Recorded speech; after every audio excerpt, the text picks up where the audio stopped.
Halloween can arguably be one of the most dangerous times of the year. Most festivities happen at night. You have people wearing costumes that don't really fit very well, which can be a trip hazard, and you also have masks that limit their visibility. But it's okay. I've got some maintenance safety tips for you to keep your home safe, and hopefully nobody ends up getting into an accident and ending the fun with a trip to the hospital. Okay, so let's talk about your lighting. You want to make sure you light up your paths. As you can see over here, it's a dark path.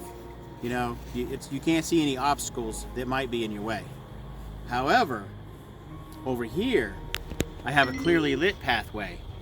So even with someone wearing a Halloween costume and is blocking some of their vision, they can still clearly see any obstacles that they may have to avoid while walking. Next thing I want to talk about is your exterior outlets. Just in case you want to plug up some Halloween decorations or some extra lighting so people can walk, you want to make sure that they work. And you test them. You want to look here, there's a test button and there's a reset button on here. If you press the reset button, a lot of times you get a little light to come on right there, and you should be good to go. Okay, now that we've talked about your outside lighting, we also need to talk about any extra lighting that you plan on adding, whether it be a Halloween decoration or exterior lights. And you need to inspect them. What I have here, I know it's not a Halloween decoration or a light or anything, but this is a saw with a blade on it. But you want to make sure you inspect your cords, because this cord on this tool has a nick in it. Any cord that's got a nick or a fray or anything like that, you never want to use something like that. They can be very dangerous.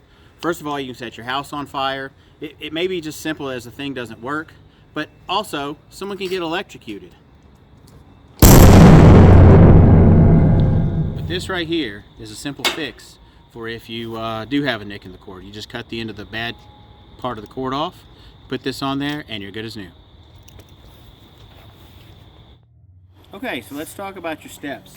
If you have wooden steps, you want to make sure you don't have any loose boards or any nails or screws or anything sticking up. If you have brick steps like these, you want to make sure you don't have any loose bricks or anything. Mortar joints are all filled. And you also want to make sure that you don't have any moss. Make sure it's good and pressure washed. Non-skid tracks could be an option for you to put on there so that nobody slips and falls. And also make sure you check your handrails. Make sure the same thing. No nails, no screws, and make sure it's secure so nobody gets hurt. I shouldn't have to say this one, but I'm going to. If you're going to burn candles, make sure to not put anything flammable near them, and also keep a fire extinguisher handy. Make sure to look at the dial and make sure that it's still in good shape. Follow these maintenance tips to be sure that everybody has a fun, safe Halloween. It's all fun and games until somebody gets hurt.